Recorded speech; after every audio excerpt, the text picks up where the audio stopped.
Hi everybody, this is Rima Desai. Today we are talking about connecting to your inner child, how to do that, why to do that, and what it means.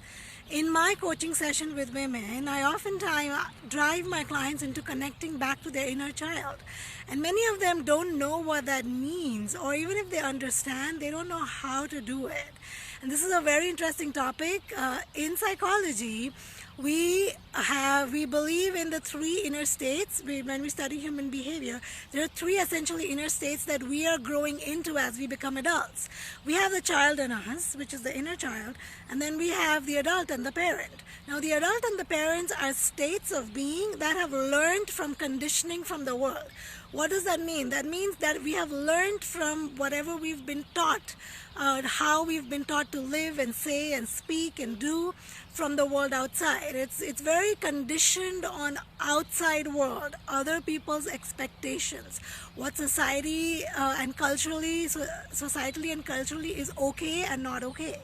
The inner child, the child state on the other hand, is connecting back to your childhood self, being the child. Now think of what makes a child happy, a toddler, a little kid. What makes them happy?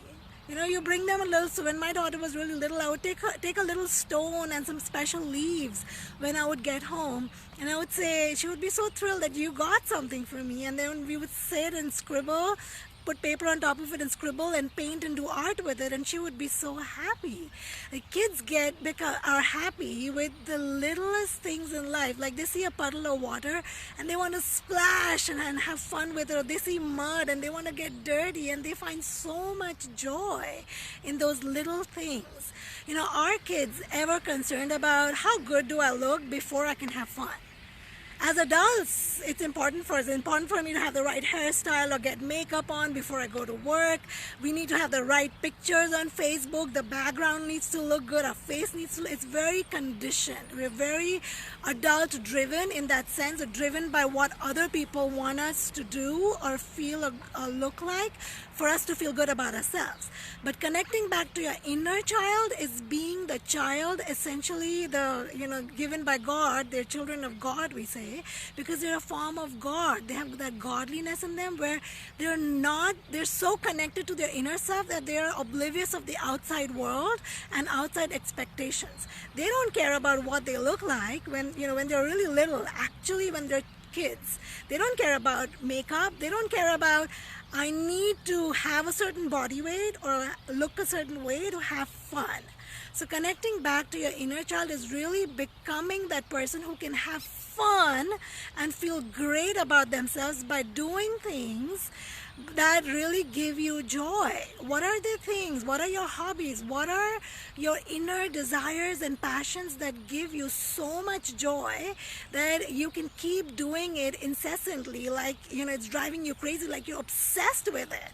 When you connect back with that, you're bringing lots of joy, but also a lot of physical and emotional energy that can carry forward in your relationships. This is driving me crazy. WhatsApp is giving me like endless Diwali messages. It's endless. It's Happy Diwali.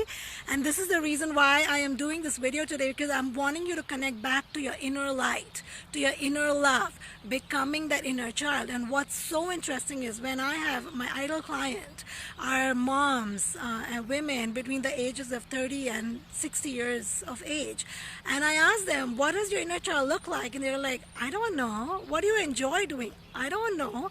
We're so busy constantly serving to our family, thinking about our children's needs, our husband's needs, our parents' needs, in-laws. We're constantly thinking about what society wants us to do, that we've forgotten completely about who we are.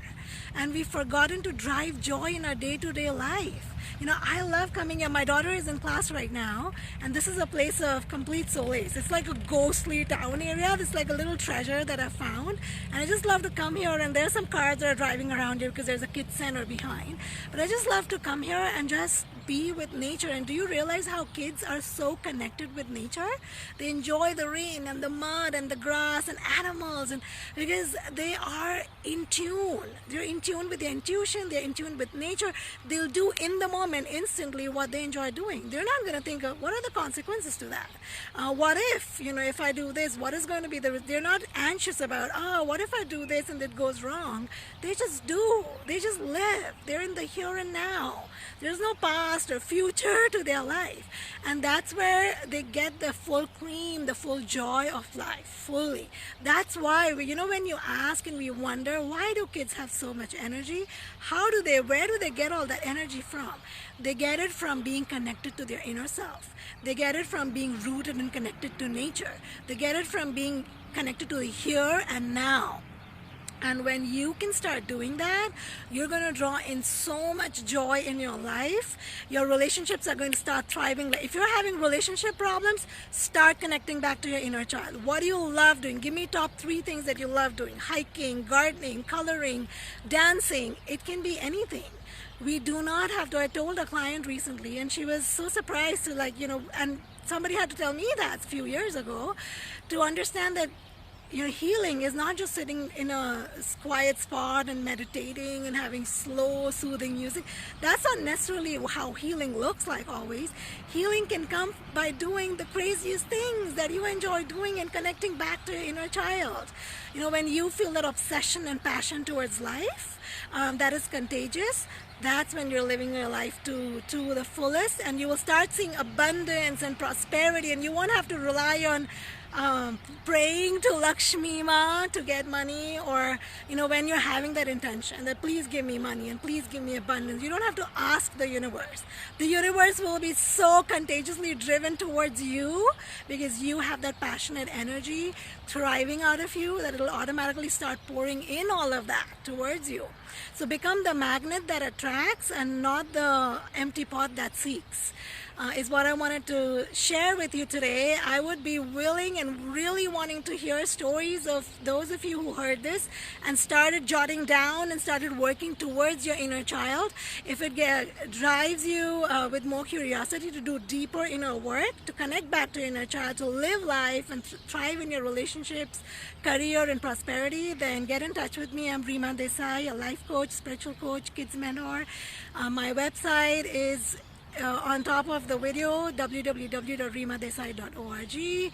Thank you, everybody. Have a very happy Diwali. It's a festival of lights in the Indian culture.